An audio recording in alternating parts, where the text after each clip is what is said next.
There is a silence in the deep north that feels heavy. It's not just the absence of noise, it's the presence of something else. For centuries, the Algonquin people have warned about a specific spirit, a creature that was once a man, stripped of his soul. They call it the Wendigo, the spirit of lonely places. And no, this isn't just a ghost story to scare children. It's a warning about what happens when hunger overtakes humanity. Imagine I'm lost, snowblind, starving, in the winter of 1800. The cold starts whispering to me, offering a terrible solution. And that's where the Wendigo is born. Physically, it's the stuff of absolute nightmares, gaunt to the point of emaciation, skin like the gray of death pulled tight over protruding bones, and the stench, decay, and freshly turned earth. But the most terrifying detail? That insatiable appetite. The legend says it grows in proportion to what it eats. If it consumes a human, it grows larger, so it's never full, always starving, always hunting. And that hunger makes it a relentless predator, faster than the wind, silent on fresh snow. But the Wendigo wasn't always a monster. It begins as a human who commits the ultimate taboo. Cannibalism, even in the face of death, opens the door. Once human flesh is consumed, the transformation begins.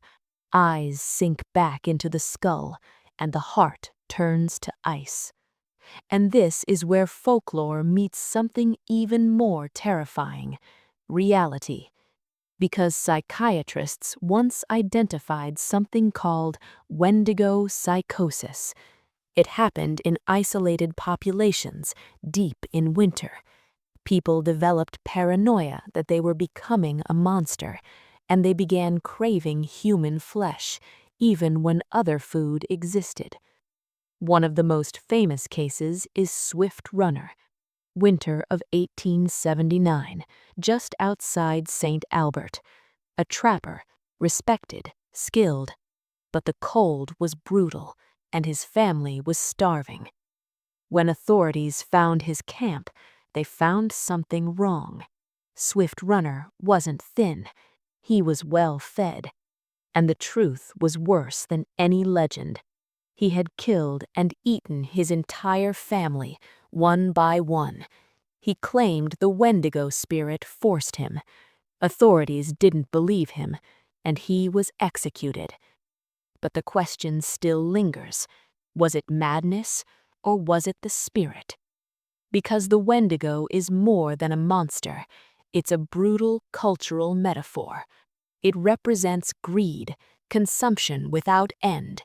In tribes where sharing food meant survival, hoarding meant death for everyone. And the Wendigo became the embodiment of selfishness. It devours everything and is still never satisfied. And now we're back in the woods, right where I'm standing. The legend says I'll smell it before I see it. A strange, sweet odor, rotting leaves, and death. Then comes the mimicry, because the Wendigo can copy human voices to lure you in. A cry for help, or the voice of someone you love. And if I follow that voice, I'm already dead. Fire is said to be one of the only deterrents, but you can't kill something that's already dead. Silver bullets? That's modern fiction, not the real lore. The only true way is to melt its heart, strip away the ice, and reveal the human buried inside. But in the deep wilderness, who's coming to save me? It's faster, stronger, and it knows the land better than I ever could. Some say it's evolved with time, that it doesn't hide only in forests anymore. Wherever greed lives, the spirit finds a home. But the woods are where it's strongest. And if I ever find myself in the deep north and I hear my name called from the trees, I don't look back. I don't stop. Because that hunger is ancient and it is patient. The Wendigo isn't just a monster. It's the darkest part of us, waiting to be fed. So I keep my fire bright, and I never, ever whistle in the woods at night.